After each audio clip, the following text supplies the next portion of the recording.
4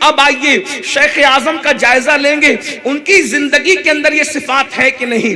قدرت کی وہ 2 صفات کا مظہر ہوتا ہے. نمبر 1 صفت ستاری اور صفت غفاری کا وہ مظہر ہوتا ہے. واللہ تاللہ باللہ مریدوں کو دیکھ کر کے گفتگو کا عنوان بدلنے کو میں نفاق سمجھتا ہوں.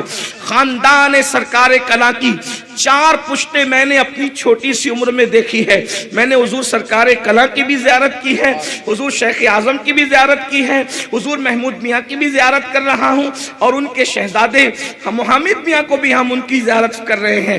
یعنی اتنی مختصر سی عمر میں اللہ نے ہمیں سرکار اشرف کے خانوادے کی 4 پشتوں کو دکھایا, زیارت کرایا. لیکن پھر کہتا ہوں انتہائی انصاف کے ساتھ گفتگو کروں گا. اس کی وجہ یہ ہے یہ منبر بڑا ذمہ دار منبر ہے. کیوں؟ اگر ہم مخلوق کی خوشی کے لیے کچھ کہہ دیں تو مخلوق تو خوش ہو کر چلی جائے گی مگر خالق ناراض ہو جائے گا, اور مخلوق کو خوش کرنے کے لیے خالق کو ناراض کرنا یہ کسی طرح کی دانشمندی نہیں ہے. اللہ اکبر. صفت ستاری اور صفت غفاری کا وہ مظہر ہوتا ہے جو اللہ کا ولی ہوتا ہے. صفت ستاری کیا مطلب؟ جس کے عیب دیکھیں اس کے عیب کو چھپا دیں. آپ دیکھیں ماں بھی اگر عیب دیکھے بیٹے کے تو وہ کم سے کم اس کے باپ کو ضرور بتاتی ہے, بھائیوں کو ضرور بتاتی ہے. مگر میرا اللہ کتنا ستار ہے. بندے جرائم کرتا ہے قدرت پردے ڈالتی ہے, بندے جرائم کرتے ہیں قدرت پردے ڈالتی ہے. شان ستاری کا عالم کیا ہے؟ اللہ اکبر. بڑی معذرت کے ساتھ مسلمانوں, اگر اللہ ہمارے عیبوں پہ پردے نہ ڈالے تو نہ وہاں آپ بیٹھنے کے قابل ہوں نہ یہاں ہم بیٹھنے کے قابل ہوں. یہ شان ستاری ہی تو ہے. انسان جرائم کرتا جاتا ہے اور اس کے بعد قدرت پردے ڈالتی جاتی ہے. اللہ اکبر. اس وقت تک پردے نہیں اٹھائے جاتے جب تک کہ انسان گناہ کرنے کا عادی ہو کر اس پہ دلیر نہ ہو جائے. مثال کے طور پر فاروق اعظم رضی اللہ تعالیٰ کے دور میں ایک شخص چوری کرتے پکڑا گیا, اور جب چوری کرتے پکڑا گیا تو آپ نے فرمایا اس کے ہاتھ کاٹ دو. اس نے ہاتھ جوڑ کے کہا سرکار پہلی مرتبہ کر کے پکڑا گیا ہوں. آپ فرماتے اللہ کی قسم تو نے پہلی بار چوری نہیں کی بلکہ تو عادی ہوا اس کے بعد ہی پکڑایا. اس نے کہا میں نے پہلی بار کی. فرمایا میں نہیں مانتا, لیکن جب تحقیق کی گئی تو پتا چلا وہ پہلی چوری نہیں تھی بلکہ وہ چوری کا عادی ہو گیا تھا. لوگوں نے کہا امیر المومنین اتنے یقین سے خدا کی قسم کیوں کھائی جب آپ کو پتا نہیں تھا؟ فرمایا واللہ میرا رب اتنا بڑا ستار ہے کہ پہلی مرتبہ جرم پہ کسی کو پکڑاتا نہیں ہے جب تک انسان جرم کرنے کا عادی نہ ہو جائے اور اس پر دلیر نہ ہو جائے. اللہ اکبر. یہ صفت ستاری ہے, اور اللہ جس کو اپنا ولی بناتا ہے اس کے اندر اس صفت ستاری کا کچھ حصہ عطا فرماتا ہے. یعنی وہ لوگوں کے عیبوں کو کریکتا نہیں ہے بلکہ عیبوں پہ پردے ڈالتا ہے. اب اگر میں بات سچی کر رہا ہوں تو شیخ اعظم کو دیکھنے والے یقیناً میری بات کی تصدیق کریں گے.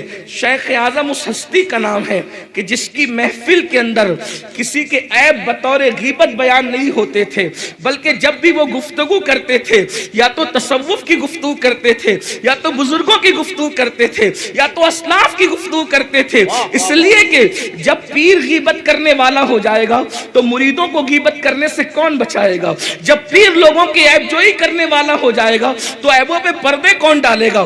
واللہ لوگ ڈاکٹروں کے پاس اتنا کھل کر کے اپنے معاملات بیان نہیں کرتے جتنا مشائخ کے پاس اپنے معاملات بیان کرتے ہیں. لیکن اگر وہی سب کے معاملات کو اوپن کرتا پھرے تو بتاؤ لوگوں کا حال کیا ہوگا؟ تو جسے قدرت دوست بناتی ہے اسے صفت ستاری سے حصہ عطا فرماتی ہے. اللہ اکبر. میں جلدی جلدی پڑھ رہا ہوں. نمبر 2 اسے صفت غفاری سے بھی حصہ عطا کیا جاتا ہے, یعنی معاف کرنا. اللہ اکبر.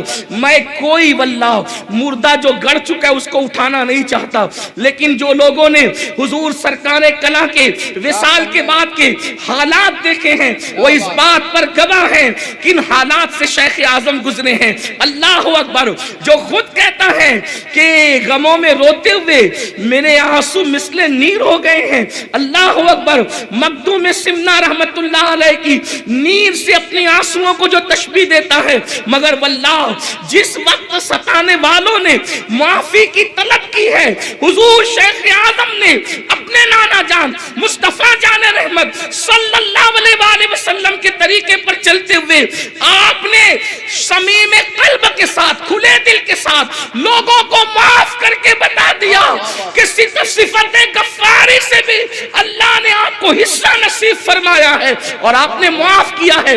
خود ہمارے شہر مالیگاؤں کے اندر میں ایسے مجرموں کو جانتا ہوں جنہوں نے حضور شیخ اعظم کے ان دنوں میں بڑا دل دکھایا ہے، لیکن جب معافی کے لیے آئے ہیں تو معاف بھی کیا ہے، اور صرف معاف نہیں کیا بلکہ عطا بھی فرمایا ہے۔ تو گویا کہ جس کو ولایت دی جاتی ہے صفت ستاری اور غفاری کا اسے مظہر بنایا جاتا ہے، یہ حال ہے۔ اللہ اکبر، آپ اندازہ فرمائیں معاف کرنے کا طریقہ۔ ایک مرتبہ میں خود حضور شیخ اعظم کی محفل میں موجود تھا، میری عمر اس وقت زیادہ نہیں تھی، لیکن میری قوت حافظہ جہاں تک میری رہنمائی کر رہی ہے، میں بالکل جو ہے اگر صحیح کہہ رہا ہوں کہ اپنی قوت حافظہ کی بنیاد پر، تو ایک بات آپ کو بتاتا ہوں ان کی سوچ کیا تھی۔ حضور شیخ اعظم کے ساتھ کچھ لوگ بیٹھ کر کے حالات کا رونا رو رہے تھے، اس لیے کہ کچھ لوگ کی عادت ہے کہ وہ اپنے بزرگوں کے درمیان حالات کا ایسا رونا روتے ہیں اسٹیج پر جانے سے پہلے، تاکہ منبر پر جانے کے بعد انسان اپنی بولی بولنے کی بجائے بولے ہوئے لوگوں کی بولی بولے۔ لیکن ایک جملہ آپ کو کہہ دوں، شیخ اعظم کی بارگاہ میں کام کرنے والوں کی قدر تھی، کان بھرنے والوں کی قدر نہیں تھی۔ حضور شیخ اعظم اللہ کے اس برگزیدہ بندے کا نام ہے، اللہ اکبر۔ آپ پر کو جب شکایت کی گئی تو آپ نے فرمایا کہ آپ کا مخصوص انداز تھا، ہاتھ اٹھاتے تھے اور وہ خوبصورت ہاتھ، نکیلی انگلیاں، اور کبھی کبھی ان انگلیوں کے ایک پوروں کے اوپر پان کے ہلکے سے نشانات، اور چہرہ اللہ اکبر ایسا کھلا ہوا، یوں لگتا تھا جیسے کسی جھیل کے اندر ابھی ابھی کمل نے مسکرایا ہو، اتنا خوبصورت سا چہرہ۔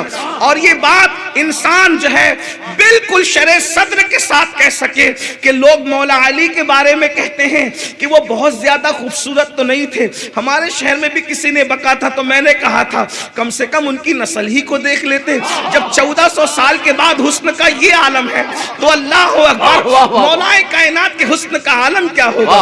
اندازہ فرمائے، بڑا حسین سا چہرہ، اور پان کھانے کی وجہ سے وہ لال سے ہونٹ سرکار مخدوم اشرف جہانگیر سمنانی کے ہونٹوں کی یاد تازہ کرتے ہیں۔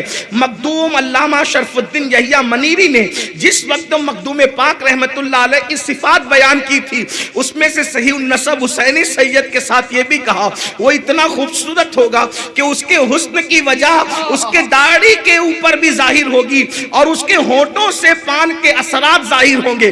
یہ بات آپ کی زندگی میں ہے۔ حضور شیخ اعظم وہ مخصوص انداز میں جو ہے ہونٹوں کی لالی، اور پھر ہاتھوں کا وہ انداز، اور پھر زبان میں ایک ہلکی سی مخصوص سی لکنت، اور وہ گفتگو کے مزے کو مزید دوبالا کر دیتی تھی اور کان میں رس گھولنے لگتی تھی، ان کے والد بزرگوار کی آواز کی یاد تازہ کر دیتی تھی، انداز تازہ کر دیتی تھی۔ تو آپ نے لوگوں سے فرمایا تم میری طرح کیوں نہیں بن جاتے؟ تو کہا حضور مطلب کیا؟ کہا جب لوگ مجھے ستانے لگتے ہیں تو میں ان کا جواب دینے کی بجائے میں اپنے آپ کو کسی نہ کسی کام میں بزی کر دیتا ہوں، کسی نہ کسی کام میں مصروف کر لیتا ہوں تاکہ مجھے لوگوں کو جواب نہ دینا پڑے۔ اور پھر فرمایا کہ میں تو دشمنوں کی طرف توجہ نہیں کرتا، وہ مخصوص لہجے میں نہیں بول سکوں گا، وہ بڑا خوبصورت میرے دل و دماغ پہ وہ جملے اب بھی نقش ہے اور ہم اس کو بھی مشعل راہ بنائے ہوئے ہیں۔ آپ نے فرمایا بڑوں کی صحبت میں بیٹھنے سے یہی ہوتا ہے، یاد رکھنا کتابیں علم بڑھا سکتی ہے، زندگیاں نہیں بدل سکتی، زندگیاں تو صحبتیں بدلا کرتی ہے۔ اس لیے جب بھی کوئی صاحب دل مل جائے تو چند لمحے اس کے قدموں میں بیٹھنے کی کوشش کرو، اس لیے کہ عارف رومی نے کہا ہے یک صاحب صحبت با اولیاء بہتر طرف 7 سالہ طاعت میریا. اللہ اللہ کسی صاحب دل کی صحبت میں بیٹھنے سے وہ ملتا ہے جو مہینوں سالوں برسوں محنت کرنے سے نہیں ملتا. اللہ اکبر. آپ نے فرمایا میں تو رابعہ بصری کی طرح ہوں, دشمنوں پہ توجہ ہی نہیں کرتا. تو لوگوں نے پوچھا حضور مطلب کیا؟ فرمایا جب رابعہ بہت عبادت کرتی تھی تو کسی نے کہا رابعہ مائی جب تو اتنی عبادت کرتی ہے تو دشمن تو تجھے بہت ستاتے ہیں, تو شیطان تو تجھے بہت ستاتا ہوگا, شیطان تو تجھے تکلیف پہنچاتا ہوگا, شیطان تو تجھے ہر جگہ پر پریشان کرنے کی کوشش کرتا ہوگا. تو رابعہ نے جواب دیا, کہا کہ مجھے یار کی یاری سے فرصت نہیں ہے, دشمن کے لیے میں وقت کہاں سے لاؤں؟ میرے پاس تو دشمنوں کے لیے نعرہ تکبیر. حضور شیخ اعظم فرماتے مجھے کام سے فرصت نہیں ہے, میں مخالفین کے لیے وقت کہاں سے لاؤں؟ آپ اندازہ فرمائے ایسا مرشد اللہ تعالیٰ نے آپ کو عطا فرمایا جسے شیخ اعظم واقعی وہ شیخ اعظم واقعی شیخ اعظم تھے. 2 صفتیں رسول اللہ کی, وہ حضور کی صفات کا مظہر. حضور کی 2 صفتیں کیا؟ حضور امت کے لیے رفیق بھی ہیں اور شفیق بھی ہیں. حضور غوث پاک, رفیق کا مطلب ہوتا ہے دوست اور شفیق کا مطلب ہوتا ہے شفقت کرنے والا, پیار کرنے والا. میں واللہ لازم کہہ رہا ہوں, زیادہ قسمیں کھانا بھی اچھی بات نہیں, لیکن عنوان نازک ہے. کسی کو بھی ٹارگٹ کر کے تقریر کرنے کو میں غیبت سمجھتا ہوں, اور غیبت زنا سے بدتر ہے. لیکن اگر دائیں بائیں الفاظ کے تیر چلے جائیں تو اگر میں شراب کے خلاف تقریر کروں اور کوئی کہے کہ یہ کس کو بلا لیا تھا مالیگاؤں سے کہ وہ ہمارے خلاف بول رہا تھا, میرے عزیز مجھے تو پتہ بھی نہیں کہ آپ شراب پیتے ہیں, مجھے پتہ بھی نہیں کہ آپ جوا کھیلتے ہیں. اگر تیر آپ تک پہنچے تو میں کیا کر سکتا ہوں؟ تو بڑی معذرت کے ساتھ پھر کہہ رہا ہوں, آپ دھیان میں مت لائیے گا. ٹارگٹ کر کے تقریر کرنے کو غیبت سمجھتے ہیں ہم, اور غیبت زنا سے بدتر ہے. یہ منبر اتنا مقدس اس لیے نہیں ہے کہ آ کے کسی کی غیبت کر جائیں, اور یہ بھی آپ کو کہہ دوں کوئی اتنا قیمتی بھی نہیں ہے کہ ہم اس کی غیبت کریں. امام حسن بصری فرماتے ہیں کہ اگر میں کسی کی غیبت کرتا تو اپنے ماں باپ کی کرتا. توجہ ہے آپ کی؟ اگر میں کسی کی غیبت کرتا تو اپنے ماں باپ کی کرتا. کیوں؟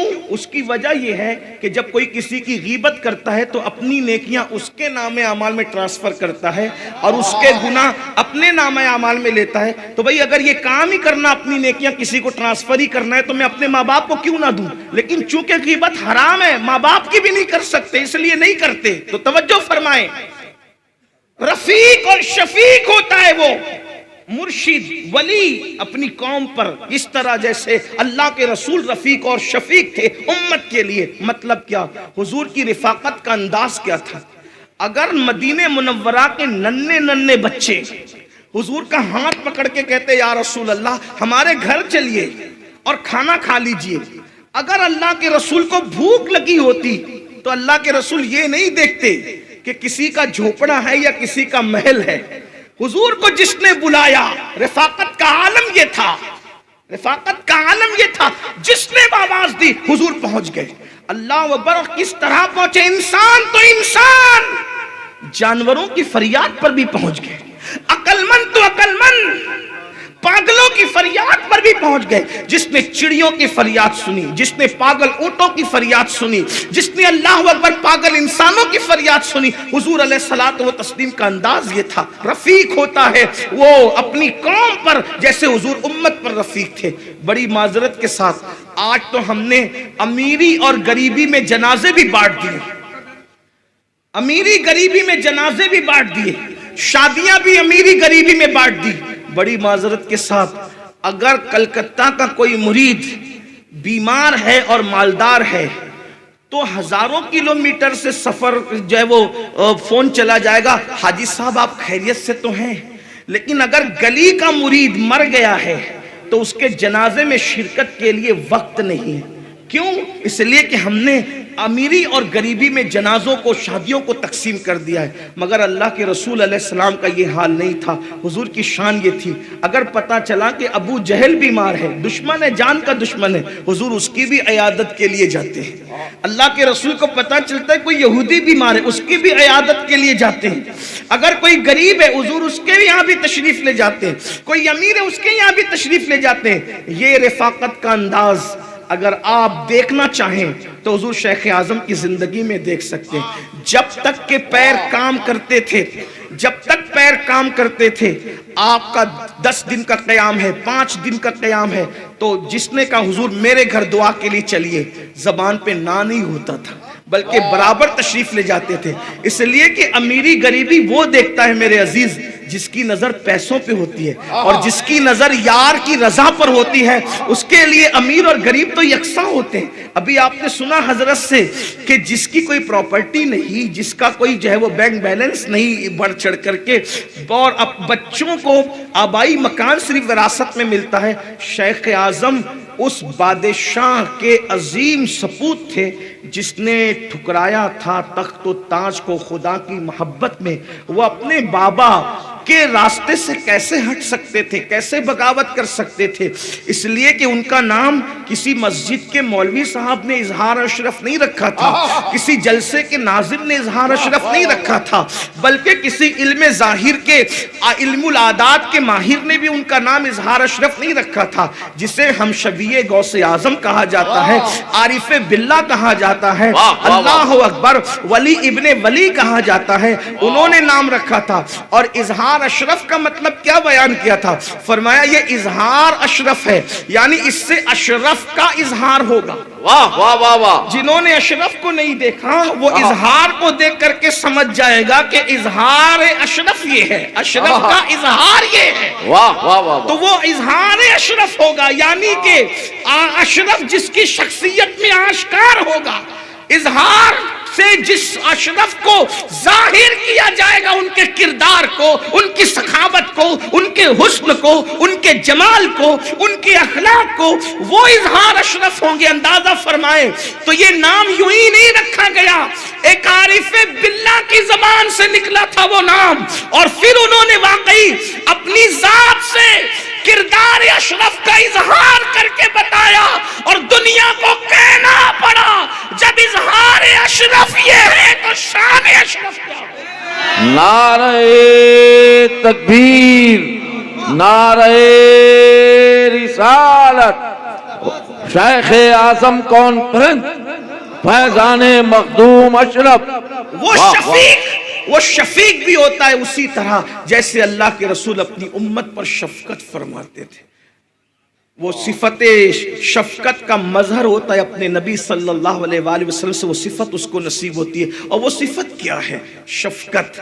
یاد رکھیے ڈانٹ ڈپٹ تو سب کو آتی ہے، لیکن شفقت، بڑی معذرت کے ساتھ 4 5 50 20 لوگ کسی کے ماننے والے ہو جائیں تو وہ لوگوں سے مصافحہ کرنے میں اپنے آپ کی بے عزتی سمجھتا ہے۔ بھئی اگر ٹرین پکڑنی ہو، فلائٹ پکڑنی ہو، کوئی کھانا کھانا ہو، کوئی حاجت ہو، تب تو مصافحہ نہ کرنا سمجھ میں آتا ہے، آپ کو جا کر کے سونا ہی ہے تو اس کے بعد لوگوں سے مصافحہ نہ کرنے کا مطلب اس کے سوا کیا ہے؟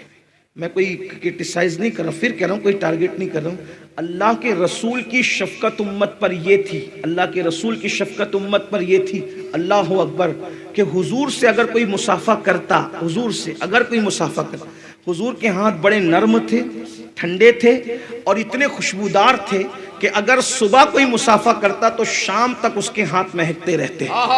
تو لوگ جب اللہ کے رسول سے مصافحہ کرتے تو نرمی، ٹھنڈک اور خوشبو کی وجہ سے دیر تک پکڑے رہتے حضور کے ہاتھ کو، مگر احادیث گواہ ہے جب تک ہاتھ پکڑنے والا ہاتھ پکڑا رہتا، اللہ کے رسول کبھی ہاتھ اس سے نہیں چھڑایا کرتے تھے جب تک کہ وہ خود نہیں چھوڑ دیا کرتا۔ اللہ اکبر۔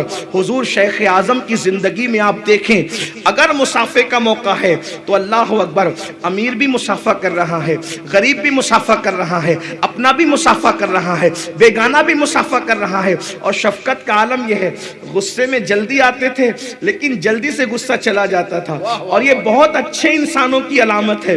ایک مرتبہ اورنگ آباد کی سرزمین پر بیان کے لیے تشریف لے گئے تھے، اللہ اکبر، اور لوگوں نے کھانا کھلا دیا، اور کھانا کھلانے کے بعد فرمایا حضرت تقریر کے لیے چلیے، غصے میں آ گئے، جلال آ گیا، اور فرمایا کھانے کے بعد کم سے کم مجھے 2 گھنٹے چاہیے، اس کے بعد میں تقریر کر سکوں گا، فوراً میں تقریر نہیں کر سکتا۔ غصے میں آئے، جلال میں آئے،